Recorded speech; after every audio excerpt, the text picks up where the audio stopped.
у жителей нашего региона появится возможность познакомиться с удивительной республикой Коми. Именно так называется новая краеведческая книга.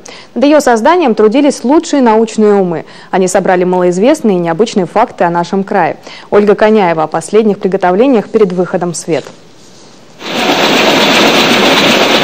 Цех офсетной печати. Именно здесь рождается новое издание. Тысячи листов печатает современная машина, управляет ее печатник. Вручную заправляется только краска.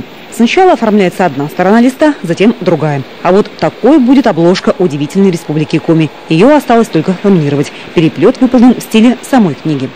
Для начала нам следовало определить, какие должны быть темы в этой книге. Страниц там, как вы знаете, 144. На каждую тему отводилось не более чем 2 страницы, а желательно было уложиться в одну. Поэтому, конечно, было очень много материала, много информации. Но мы старались подать это так, чтобы было интересно, чтобы зацепить внимание читателей. У нового издания серьезная научная база. В роли авторов и экспертов выступили коми-ученые и преподаватели вузов. Они вместе с издателями постарались охватить в одном проекте все основные достопримечательности и диковинки земли Коми. Цель, чтобы читатель увидел необычное в обычном. Например, мало кто знает, что в Коми водятся креветки и есть свой внутренний океан.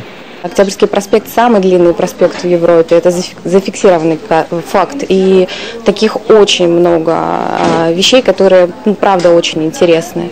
Вплоть до того, зачем зайцу такие длинные уши. Вы знаете, зачем зайцу такие длинные уши?